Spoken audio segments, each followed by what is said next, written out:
It's at the letters for Monday, October 2nd. Arden, Zwelling, Ben Nicholson, Smith on location at Target Field in Minneapolis, Minnesota, ahead of the Blue Jays and Twins wildcard series that will be occurring here in this very ballpark on Tuesday, Wednesday, and Thursday. As we speak, the Blue Jays are completing their final rounds of batting practice. Cavan Biggio is stepping in. Davis Schneider just hit one somewhere deep to left center field. Blue Jays pitchers are milling about in the outfield, shagging fly balls. The postseason is upon us, Ben. It is. And I can't remember whether we predicted this on the podcast or maybe it was like talking to a stadium usher here at Target Field in May, or maybe it was both. But I feel like there was, even at that point in time, which I think was late May when the Blue Jays visited the Twins, I think that there was an awareness that, hey, this could actually be a postseason matchup. And here we are. We were here. I'm like furiously looking it up on Baseball Reference. You and I in late May when the Blue Jays were here. We were both here for that series. And yeah, I don't remember if we said it publicly, and nobody will believe us, but like 100% we said to each other as we were leaving the ballpark, hey, we're probably coming back here in October. Yeah. And here we are. It's and you know what? It came pretty close, obviously over the weekend. It's only been a few days since we last recorded a podcast, but that was quite a series of highs and lows. And look, bottom line, they're here. They have a chance to win this series, to win 4 playoff series. That's, I was going to say it's all you can ask for. It's not quite all you can ask for because you could ask for a first round bye, but they're in a pretty good spot with a rested pitching staff and a good team and facing the Twins. Do you put anything into the fact that the Blue Jays needed a Mariners loss on Saturday in order to not have to try to win on Sunday in game 162, with the fact that the Blue Jays failed to reach 90 wins, the fact that they went 2-4 on their final homestand leading into the postseason, the fact that 2 years ago, this team wouldn't even be in the playoffs? Does that context matter at all going forward? It does matter a little bit, I think. I mean, winning 90 games would have been a nice note, a nice little milestone for this team, for John Schneider. It's tough to do in Major League Baseball. I think that this season is a perfect example of that.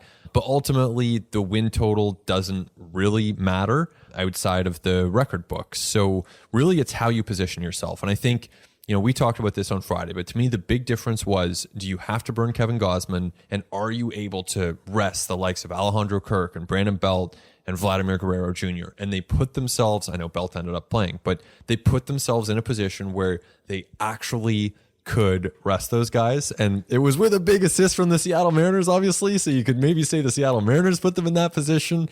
But man, who's counting? At this point in the year, you got here, you're rested, they're ready. I think it does matter. Like, if Seattle wins one more game, the Blue Jays aren't here. This is a team that coming out of spring training and over the offseason should have been projected to win over 90 games. The Blue Jays themselves should have felt like they're going to win over 90 games. If they came into this season thinking, yeah, we're going to win like 88, 89, maybe we get to 90, then they didn't do a good enough job of building this roster and of building this team. I mean, it has to be a disappointment that they were mostly healthy throughout 6 months and yet finished at 89 wins, considering getting nothing from Alek Manoah, underperformance from Vladimir Guerrero Jr., Alejandro Kirk, George Springer to a certain extent, like having the best pitching staff in baseball, one of the best rotations in franchise history, as deep a bullpen as we've seen from this club, one of the better defensive additions of the Blue Jays we've seen in some time. Like, considering all of that in a mosaic, like it has to be a disappointment. The regular season results played out the way that they did, and I think that we'll be talking a lot about that if the Blue Jays don't advance beyond the wildcard series. I tend to agree. So, there's no question in my mind that this was a disappointing regular season. If we're looking at the 2023 regular season, it was not a good regular season. Now, here we are, and the Blue Jays still have a chance to have a great season. They still have a chance to have an all-time amazing season. They also could have a season that goes completely off the rails, and you could lose 2 in a row to the Twins, a team that has not won any of their last 18 playoff games. So, a couple franchises here going head to head that haven't exactly had a lot of success recently. So to me, it's like you have this chance to reset. You have a chance to set everything aside, everything bad that happened, everything frustrating that happened. You can put that in the rearview mirror. They have a chance to do that, and they should take full advantage of it. Of the stats that are going to get thrown around in the next 24, 48 hours, that is the one that I care least about. The Twins not having won a postseason game since like 1952, whatever it is. Who cares? Like, those teams had nothing to do with this one. It's complete, like, it's just trivia. Yeah. It's completely irrelevant. It means nothing. But the good point that you made is that you can like completely change the narrative and change the story that's told about your team in October. And in a span of like honestly 12 to 15 games, it like George Springer this year, he finishes with a 104 WRC plus. He finishes with 21 home runs. Underwhelming season offensively from Springer, considering like he didn't hit the IL all year. He was healthy and available all year long. And yet, if he goes out, he hits 2 bombs in game 3 here at Target Field and takes the Blue Jays off to the DS and has another great series against the Astros, his former team, in a ballpark that he knows well.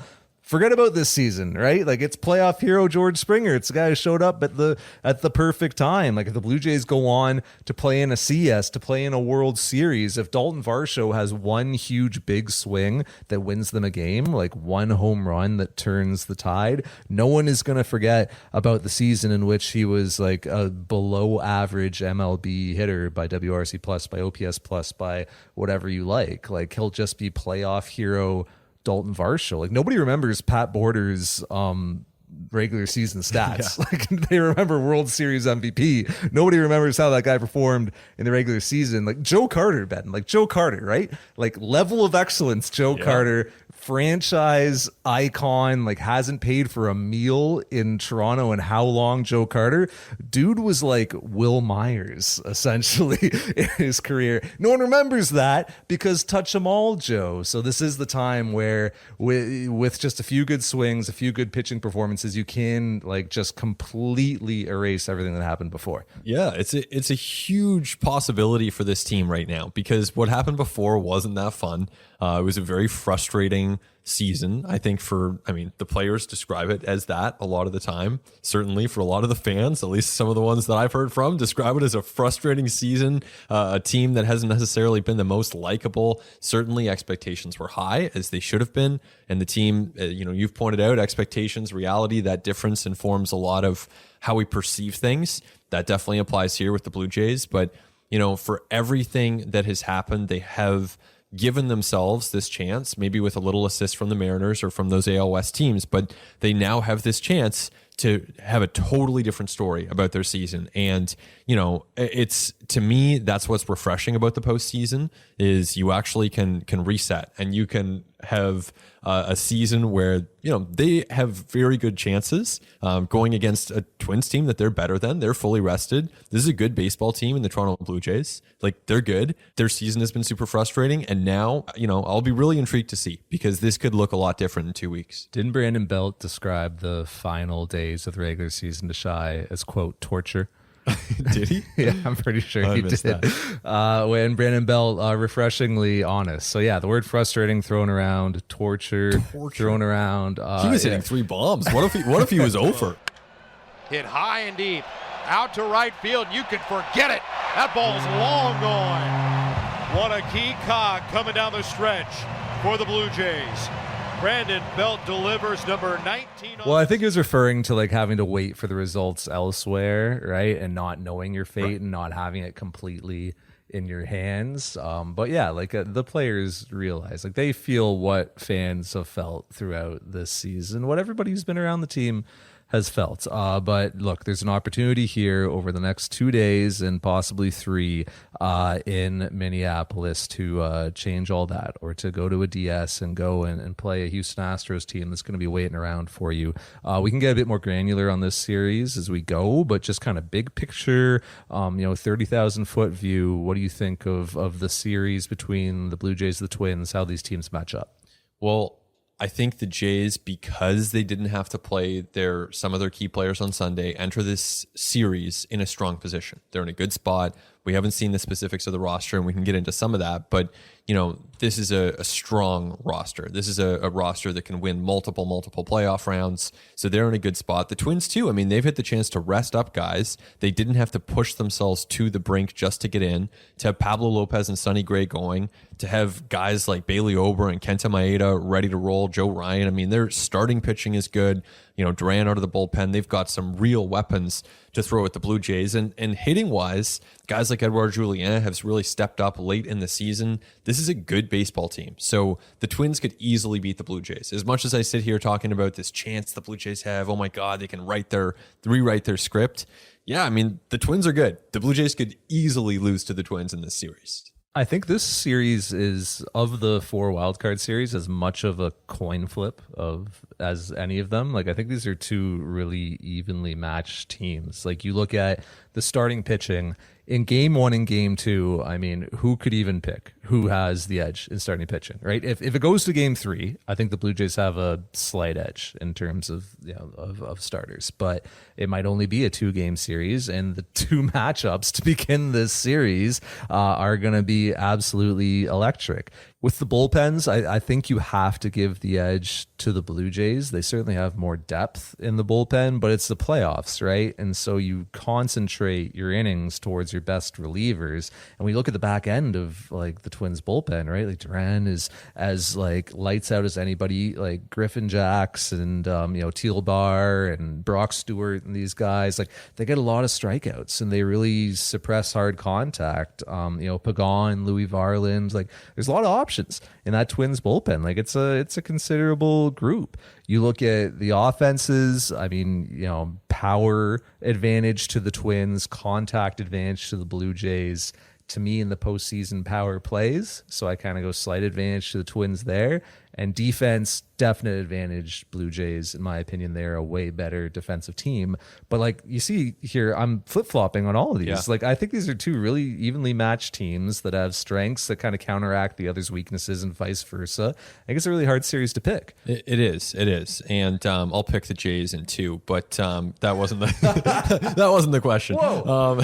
Well, I have to up the ante. Last week I said they were going to get in, and then so this I have to up the ante. Last week you said they were going to win the wild card series, regardless of opponent. I had blind confidence for some reason. So yeah, anyway, you heard it here first. But it's funny with the home runs because, when you think about the Minnesota Twins, you don't think home runs, even like they're great historic hitters, which obviously has nothing to do with this team, but Rod Carew and Joe Mauer, like you think average more so than power.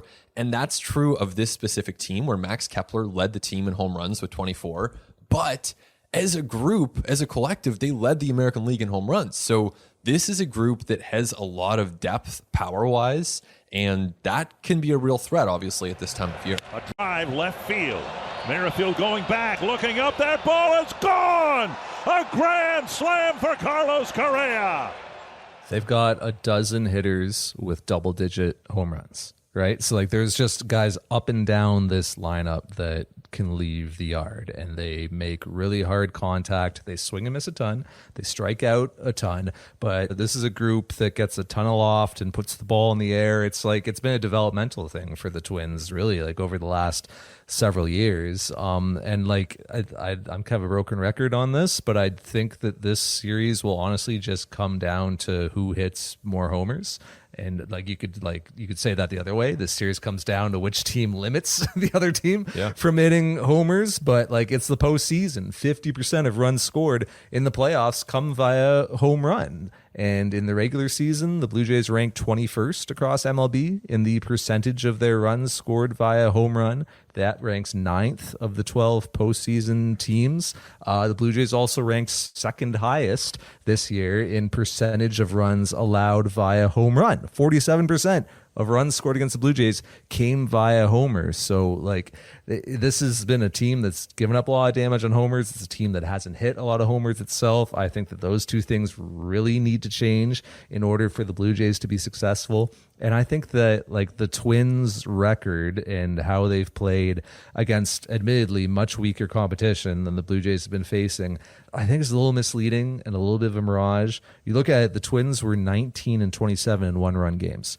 That is MLB's third worst record in one-run games. If you just flip a few of those results, we know how much one-run games are impacted by luck and, fortune and flukes. If you just flip a few of those results, I mean, the Twins have a much better record this year, probably a better record than, definitely a better record than the Blue Jays. And then you look at the way the Twins are playing lately. They went 18-10 from September 1st on. Twins had a plus 73 run differential from September 1st on. The Blue Jays on the season have a plus 75 run differential. Twins plus 73 from September 1 on. Blue Jays were plus 11 in their run differential over the same span.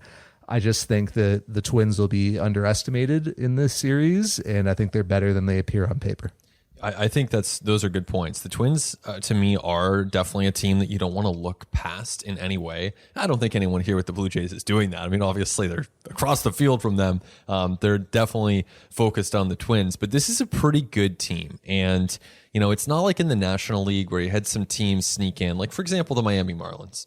No offense to the Marlins or any Marlins fans who are listening to this for some bizarre reason. But, the Marlins are not a good team. They're just not. And they weren't a good team even when they had Sandy Alcantara. And now they're definitely not a good team. But somehow they snuck in. So, okay, this is kind of what MLB drew up. We'll see what happens. But to me, the Twins are not. I know they play in a weak division, and I think the Blue Jays are the better team.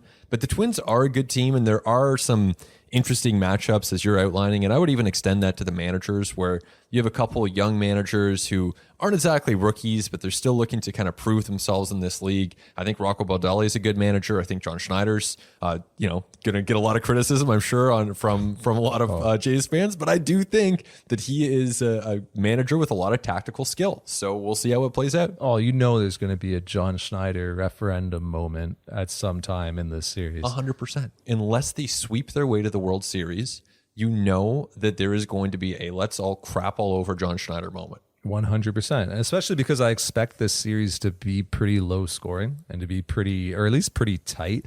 Like I don't think we're going to see a series where we have like a 7-4, 8-6, 10-5 games. Like I think that we're going to see a lot of 4-3, 3-1. Like, and I think that the majority of the runs, perhaps you've noticed, I think they're going to come via homer in this series. I think that if you're a Blue Jays fan and you've found the club a bit of a frustrating watch at times, get ready for a few more kind of grindy games here in the postseason. Because I think look, if this series goes 2 games, there might only be 9 runs scored cumulatively between the two teams. If it goes 3 games, there might be 15. It's possible. I just don't think we're going to see a ton of run scoring in this series. It's entirely possible. And I think, with respect to Schneider, look, he's not above criticism. If he makes a mistake, then he will deserve the criticism that he gets. So, as with any manager in the postseason, we've seen really good managers make mistakes like Kevin Cash and Blake Snell. That is part of the job description, is facing criticism,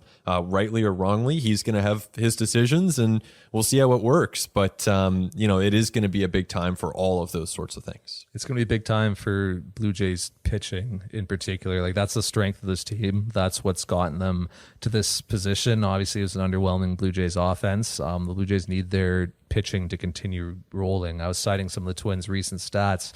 Since the All-Star break, the Twins are 42-29, and they are scoring 5.5 runs per game. That is second to only the Houston Astros. Wow. As you mentioned, Twins hitters hit the most home runs in the American League this year. Blue Jays pitching needs to be as good in this series as it was during the regular season. It does. It's a lot of pressure. Yeah, this is a good offensive team. And that's going to start with Kevin Gausman. He's certainly, we just heard from him here at Target Field in one of the media interview rooms. Really top to bottom, they can give you a hard time. A lot of left-handed hitters. They've, if you look at the numbers, they've kind of always been tough over me over the course of my career, and for whatever reason that is, I don't know why, but definitely excited to right the ship. He sounds excited for the opportunity to be able to start for the Blue Jays. Obviously, they'll have a rested bullpen behind Kevin Gausman, and I think they should be and will be willing to go to that bullpen early. This isn't the time to try to push your starters to 110 pitches. This is the time to rely on your relievers and trust that they can help get this job done. There's your crap all over John Schneider moment. Yeah. When he pulls Kevin Gausman at 92 pitches in the 6th inning. And then a reliever gives up a run, because relievers give up runs too, folks. Like and look, that's, again, it's not to say that John Schneider's above reproach. If he messes up, he messes up, and that's part of it. That is part of the whole dynamic here, and it's part of why it's fun, is we get to criticize their decisions. They have to make them. That is part of the challenge of being a major league manager. Let's take a break, but when we come back, we'll get into some of the more granular with this series, all that and so much more when we continue on At the Letters. Listen to At the Letters ad-free on Amazon Music, included with Prime.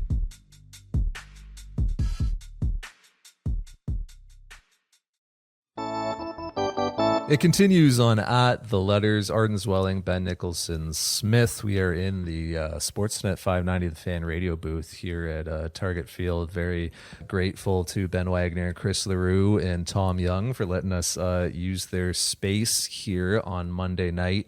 Batting practice is now over. The grounds crew's on the field. They are starting the final preparations ahead of Game 1 of the Wild Card Series, which will go off on Tuesday afternoon. You started down the Kevin Gausman road, Ben, so let's just follow that trail a bit further here in the second half. The Minnesota Twins have seen Kevin Gausman well, like a number of times in his career, but also like a couple of times in particular lately. They have been very patient with Kevin Gausman. They've refused to chase his splitter. There's been some wonder if they have something on him, if they're picking something up from him or someone around him on the mound. There's some wonder if he was just a little bit too predictable against them. What do you make of the way the Twins have performed against Gausman of late? What I take from this is more so that they've done a really good job game planning. I mean, maybe they have something as far as the signs. At the same time, Kevin Gausman can be predictable, and that's not a bad thing. His two pitches, talking about the splitter and fastball, of course, they're great pitches, and usually he's going to use the fastball up and the splitter down, and that works really well. So he can get a little bit predictable. And what I take from the Twins' success against him is they did a really, really good job of game planning for him within their hitting department and with the hitters themselves, and then following through on that game plan to the point that Kevin Gausman is out there allowing some loud contact. Now, it's on the Blue Jays to realize that the Twins have been on that, which clearly they're well aware of, and to make some sort of adjustments. So maybe that means you're throwing the fastball down in the zone, so they can't sit on the splitter down in the zone and just lay off that fastball. Maybe that leads to some called strikes on fastballs down in the zone at the knees. And that can be one way for Kevin Gausman to succeed. I'm sure they've thought through some others, but to me, the Twins have done a really, really good job, and I would give them some credit there. Yeah, I think there's three things at play here. Number one, it's the game planning, as you mentioned. Number two, it's the Twins just having some really patient hitters and some really discerning hitters, like Edouard Julien, one of the most patient hitters in baseball, chases as little as anyone across the league. But even guys like Jorge Polanco, Carlos Correa has a really good idea of what he's doing at the plate. So these are guys who don't come out of their approaches and make good swing decisions. They're very focused at the dish. So I think that's the second thing. And I do think the third thing is just Kevin Gausman and Alejandro Kirk as well needing to be very consistent in what they do. What Kevin Gausman does with his glove, with his mouth, with his rhythm, with his tempo, with everything that goes into his many mannerisms on the mound. I think that he must locate down in the zone with the fastball. And when you throw into Alejandro Kirk, that's usually a good thing to do because he's so good at vacuuming those pitches up and presenting them at the bottom of the zone. I think he must locate splitters on the plate, preferably down into the edges, but can't be a situation where every splitter finishes outside the zone because that makes it easier for hitters to eliminate it. And then I think that Alejandro Kirk must be very deliberate with the way that he sets up and very consistent with the way that he sets up. He has to not set up too early. I think this has been a point of emphasis with Blue Jays catchers for some time now, and I think it's one that'll likely be reinforced with Alejandro Kirk going into this start. That he needs to be thinking about the way he sets up like every inning, every pitch. It's so easy to kind of forget about that as a catcher because you think about so many other things. You're calling pitches, you're receiving them, you're trying to control the running game, you're thinking about the defense, you're thinking about, the pitch recs on your wrist and all these things. But I think he has to have that front of mind every pitch that Kevin Gausman throws. Well, yeah, and I think that's a really good point because, you think about just how much goes into these games. There's a lot that goes into a regular season game, and we've talked about that on ATL before, especially for catchers. They'll have a pre-series meeting. They'll break things down. There's a lot that goes into it. But for the postseason, that's amped up even more. And last week at Rogers Center, for example, there were people from the Texas Rangers, the Tampa Bay Rays, the Houston Astros, and I presume the Minnesota Twins, although I didn't see anyone there specifically. But from those three organizations scouting the Blue Jays in person to have eyes for any of those little tells. They're not there looking for the spin rate on Kevin Gausman's splitter. Like that's data. Everyone knows that. So the people that they have there in person are looking for some of these little things. There is an investment on the part of those teams to say, what can we see with the naked eye? What can we see that might not be captured on a Rapsodo camera? And if they see anything, they're going to pass it on, and that can be to the advantage of those hitters and the detriment of the Blue Jays. The Blue Jays have such a deep rotation that it's almost like not even worth having a conversation about who should start game 2, like who should start game 3. Like it's not worth like arguing about the particulars of it because you're starting somebody good either way. And for that reason, do you think it just makes sense for the Blue Jays to keep the rotation rolling and just like let guys know when they're going to be starting? Go Barrios game 2, Bassett game 3, regardless of results in game 1, regardless of anything. Yeah, that's been my lean for a while now. I think we've talked about this in recent weeks, and I just think you've had Kevin Gausman lined up for the game 162 or the game 1. They didn't have to use him in game 162. That's great. Now you use him in game 1, and to me, you just keep it rolling. Like I don't like the idea of trying to get too cute. I don't like the idea of trying to say like, hey, Jose Barrios, we love you so much, but we actually love Chris Bassett just a little bit more. So, we're going to have him in game 2 and we're going to bump you to game 3, but don't worry, we still really believe in you. Like I just think from a preparation standpoint, from a mental standpoint, just keep these guys rolling and let them do their thing. How do you feel about the matchups in that case? Because those are two guys who have had trouble with left-handed hitters throughout the season. It's kind of fluctuated for them, but in the Twins, I mean, between Julien, Max Kepler, Alex Kirilloff, who else would be in? Like they could throw 4 lefties in there against Barrios and Bassett. Like, how does that inform things for the Blue Jays and maybe even the amount of rope that those guys get in their starts? Well, it definitely should impact the amount of rope they have because you do not want to leave them out there, big, huge situation in the game, maybe third time through the order. You have someone ready in the bullpen, tough lefties coming up against Barrios, for instance, or Bassett for that matter. Bassett, for what it's worth, Bassett has been a lot worse on the road this year than he has at home.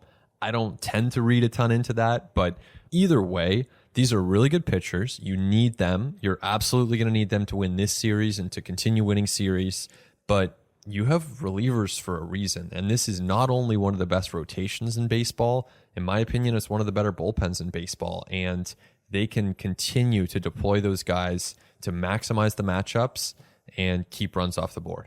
I know that Chris Bassett has shown you that he can pitch very deep into games and he can turn a lineup over 3 times and he throws so many pitches. He has so many avenues that he could attack opposition hitters with. If this thing gets to game 3 and Bassett's on the mound, I think it's 2 trips and done. He's got almost an 850 OPS against lefties this year. Or lefties have almost 850 OPS against him, I should say. It's not quite as pronounced for Barrios, but it is like 775 for Barrios, lefties OPSing against him. I mean, it's like it's a dangerous road with those guys against some of letting the left-handed hitters in the Twins lineup see them too often. Probably also worth noting the Blue Jays pitchers allowed the most home runs to left-handed hitters in MLB this year. 100 homers allowed to left-handed hitters. Chris Bassett allowed quite a few of them, and Twins hitters have hit the 4th most home runs against righties in MLB this year, 179. So like that is something that you want to be very cautious with. Like, look, credit to Bassett, who made an adjustment kind of mid-season with his cutter. Like, he was going in with it so much against lefties, started working away from them. Barrios, who's seen make an adjustment, went away from the 4-seamer in general, but particularly against lefties kind of as the season went on, because the location was a little iffy with it, and like lefties were slugging like 600 against Barrios in August. They like needed to do something something against it. Like, credit to those guys for making the adjustments they needed to, but just these matchups in particular, to your point, I think the Blue Jays need to lean in to like the Mesas, the Cabreras, the Kikuchis, even the Swansons and the Richards in their bullpen against some of these lefties without letting starters see them too many times. Oh yeah, it's a tough one. And when you spell it out like that, like you almost start to think, okay, the Twins are going to hit some homers. Like it's going to happen. So then my mind goes, just make sure they're solo shots. Like don't walk guys. Like don't go too far down the path of trying to not allow homers. Then you walk a couple guys and then you allow a 3-run homer. So, you know, it's so easy to say here on Monday, you know, once the target field is full and you have all the kinds of pressure on you. I understand it's a different situation, but this is their job. This is their expertise. This is what they're really, really good at. And to me, look, allow a couple solo homers, 5 innings, you're fine. You know, just don't walk 3 guys and then allow the homer. Yeah, it's pretty clear, like the trade-off the Twins make offensively, right? They hit a lot of homers.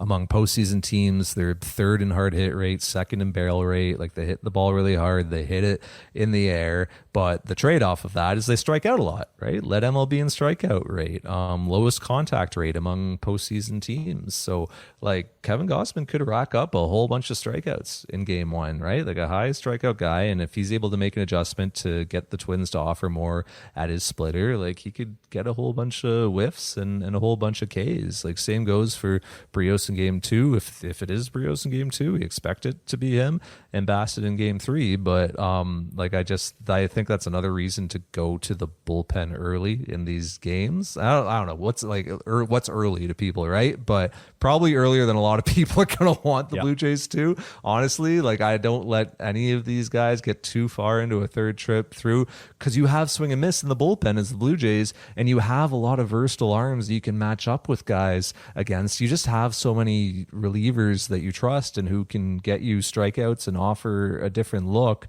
If I'm John Schneider, I'm pretty aggressive and liberal with my bullpen usage. Well, let's say Kevin Gausman shoves in game 1, goes 7. You're totally happy with him going 7. Then it's Romano and then Hicks, you know, in some order. Ooh. You know, we'll see. That's a whole other that was an interesting topic. sequence. It was. Yeah, it really was. But then, so you win game 1. Great. Then it's game 2. Barrios is out there. He's dealing. But like you said, you have all these lefties. Barrios has been hit hard by lefties, not only this year, but last year he was hit really hard by lefties. And maybe at that point, 5 innings through, you say, all right, Jimmy Garcia, we're going to you. Or, you know, maybe it's or maybe it's the lefties. Maybe you want to go lefty-lefty. It's Genesis Cabrera, more likely in this situation. It's Tim Meza. I think that's totally fine. And you try to win it that way, and it might backfire, or maybe that's like the John Schneider moment that's going to happen, and people are going to be mad. And hey, if it backfires, rightfully so. Fans have a right to be mad. But I don't think it's a bad call to go out there and go to that bullpen in those spots. What do you make of the Hicks v. Romano thing since you opened that box? Do the Blue Jays have a closer right now? Like, what do you think? Who do you think gets the next save opportunity? I think Hicks gets the next save opportunity, but I don't think they have a closer. Yeah. I really don't. I think it's closer by committee, and they're never going to come out and say it because teams don't like to announce when they do have closers. They don't like to announce when they don't have closers. But I think that, you know, this is what the Jays would say, and it's true. They're both incredibly important to the bullpen. They both will be asked to get huge outs. I think it depends on kind of the portion of the lineup that you're looking at.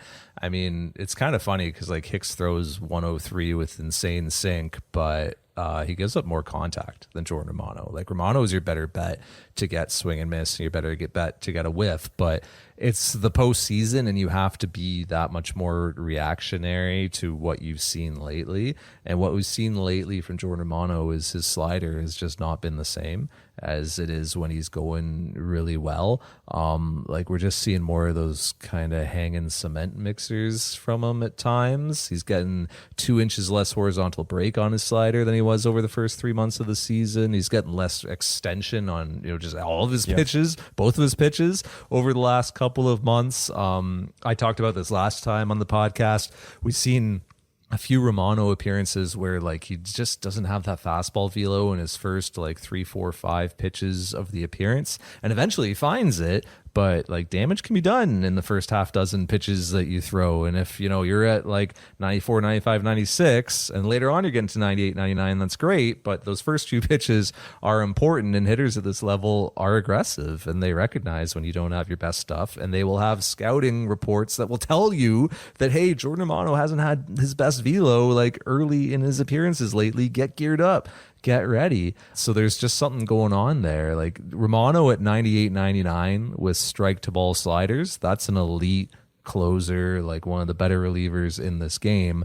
But Romano at like 95, 96 with like a slider without a ton of depth that's on the plate, it's kind of ordinary at this level. So like the Blue Jays need to figure out like where he's at. But I do think it is very matchup dependent, because I think Jordan Romano is a better bet to get you swing and miss than Jordan Hicks is. So it's like, are you thinking contact or are you thinking whiff? Well, because Hicks hasn't had a ton of swing and miss since coming over to Toronto either, despite touching 101, 102 on the radar gun. So it's one of those weird things where, I think if you were viewing this as a neutral observer, or if you were here, covering the Twins or on the Twins, I think you would look at the Blue Jays bullpen and say, damn, like we don't want to face those guys. Those guys are legit. And you'd look at Tim Meza, another guy who's kind of maybe just fallen a little bit down on the depth chart lately for whatever reason. You'd look at his season numbers, you'd say, okay, this guy's a monster, like from the left side. You'd look at the velo from Jimmy Garcia and Genesis Cabrera, and you'd say, wow, this team can pitch. And I think that's true. But I think that, as you're saying, for those of us who watch every Blue Jays inning and every Blue Jays pitch, and that applies to a lot of our listeners too, I know, that is, you can start to see the faults with these pitchers, and they exist, but I don't want to lose sight of the fact that, hey, they're still really good pitchers. Totally. And I think that Meza and Cabrera could appear in like each of the first two games of this series, both of them, honestly. Like I think that they have really big roles to play in this series. Like it was kind of funny, there was the Blue Jays had some points this year where you didn't see Tim Meza for like a number of days. You see Cis Cabrera at all, because they just didn't have the matchups for them. But I think that in this series, like those two guys, I'm pretty sure you're going to see on both Tuesday and Wednesday. And then if it goes to a Thursday, it's going to be, can you go again? How many pitches did you throw? Yeah. I think they have a big role to play here. I think Eric Swanson has a big role to play here. I think his splitter plays really well against lefties. So I think he's important in this series. Trevor Richards, we'll see. I'm sure that, the trust level with him has decreased, and I don't think you're throwing him into the highest of high leverage. But if you're just kind of like looking at the matchups of how his stuff profiles against some of these Twins hitters and their swing planes, and the way they try to get loft and the way they try to swing, like that changeup's going to look really good. So I think there's a lot of good matchups for him. My biggest curiosity is just, how does Yusei Kikuchi fit in with this bullpen? Like, what's his role in this series? Where do you use him? Are you okay using him in like a short stint? Are you saving him for a longer outing? I'm interested in how he fits in. Personally, I'd be fine using Yusei Kikuchi in the fifth inning, in the seventh inning, just to come in as a lefty reliever. Like, just see what he can do. Nasty stuff. He's pitched out of the bullpen before. Obviously, last year the circumstances were different. It was kind of a demotion, but I don't know. He's not going to start this series. I'd be totally fine using him in that situation. He's probably not your first choice, but maybe in that situation you described where you use Genesis Cabrera and Tim Meza a lot in the first two games, maybe that's Yusei in the third game. We kind of covered this on the last podcast, the debate between, do you take 13 position players, 13 pitchers? Do you take 14 position players, 12 pitchers? We won't go as deep into it, but saw that you kind of had your roster projection up on sportsnet.ca, saw that you fell on the side of 14 position players, 12 pitchers. I assume that's how you still feel. Still 14-12, keeping it 14-12 over here. I think, based on what John Schneider said at the pregame, or not pregame, but the workout availability here on Monday, sounds like the Blue Jays are leaning toward 14-12 as well. I like that call for them. I think that makes a lot of sense. That allows you to have three different bench players. Well, four if you include Whit Merrifield, five if you include Tyler Heineman, but three different bench weapons, essentially. Cam Eden with the speed, Davis Schneider with the power, Santiago Espinal with the contact against lefties. Espinal gets into one. A long way to left, and it's gone. I think they all have a clear role, and it looks like that's how that part of things will unfold. And Espinal covers you on the infield if you should need somebody to, play at second base or shortstop. And yeah, you probably trust him defensively more than Davis Schneider at this point. So that definitely makes some sense. Anything else you think's kind of, that's on your mind about this series? You think's under the radar, not being talked about enough? What do you got? I'll jump actually beyond this series. I just want to say the teams that I think are the best in baseball right now for posterity's sake. Okay.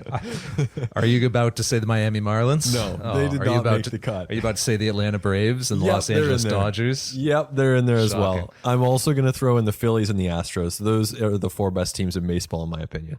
Great. I'm glad that we've shared that. Yes, I had to get that. I don't know. I thought about tweeting it, and then I thought, do I really want to tweet this? No. So for any diehard listener who got to this point in the podcast, now you know what I think. Now you know who the 4 best teams are, in my opinion.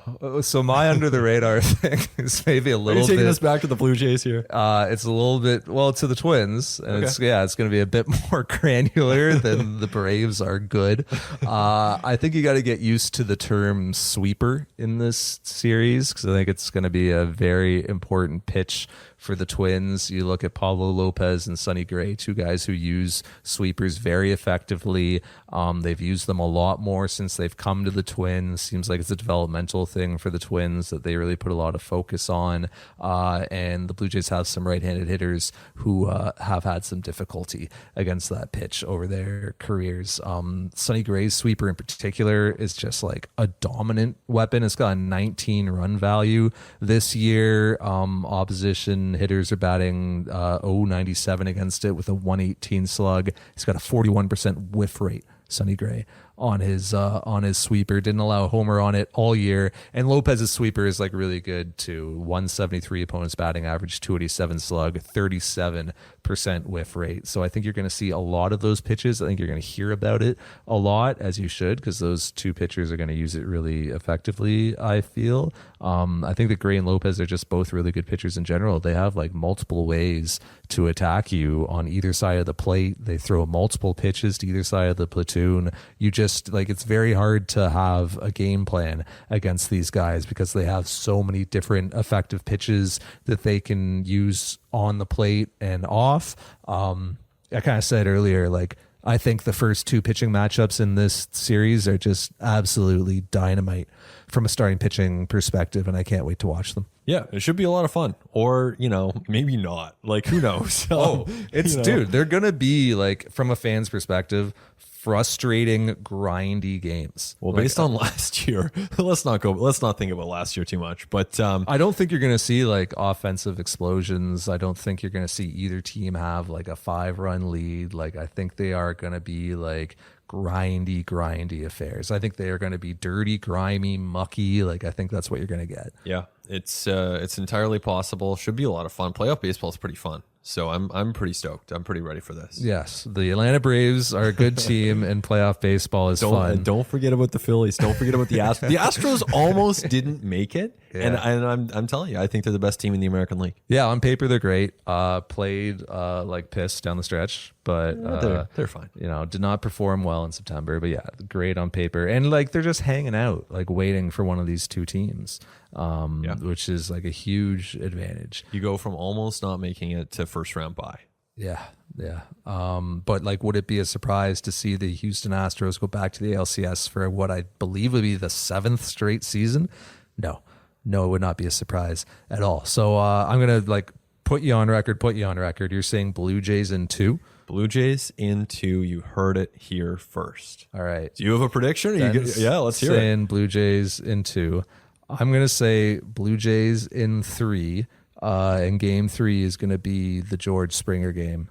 He's going to hit 2 homers and take this team to the ALDS. That's what I think.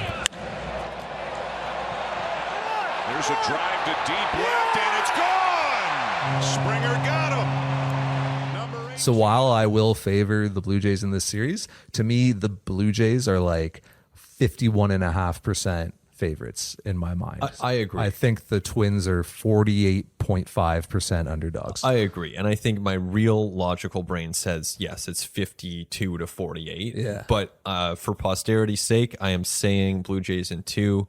And if they did wild card MVPs, Kevin Kiermaier would win that award. Ooh. Yeah. For his defensive play, for like coming up with some scrappy hits from the 9-hole. Stay tuned. For a big homer from Kevin Kiermaier. Maybe all of the above. I think George Springer, wild card MVP for the Blue Jays. But I also think like low-key Genesis Cabrera comes up with like 2 massive innings. Like honestly comes into a like really tough, like pitches the Blue Jays out of a really tough like 5th inning spot with 1 pitch and then comes back and just like mows dudes down in the 6th. Get your Houston hotel booked. Sounds like we both agree they're making it through. I think we both picked Blue Jays last year as well, pal. Well, how'd that go? This is a Blue Jays podcast, so it's probably I don't want to totally alienate our audience, but I truly believe that the Jays will win this series. So there you go. I truly believe it's essentially a coin flip in the way that when you flip a coin, I think the tail side is like has slightly more weight, like fractions of a gram more weight. So I might be like screwing this up, but you should always choose tails because gravity is more likely to pull that down because there's a little bit more weight on the tail side. This is news to me. Of an American coin, yeah. I've been picking heads my whole life. So that's tails never fails, dude. But that's I mean, it sometimes fails. In that way, I think it's a coin flip, but the Blue Jays have like fractionally more opportunity to win.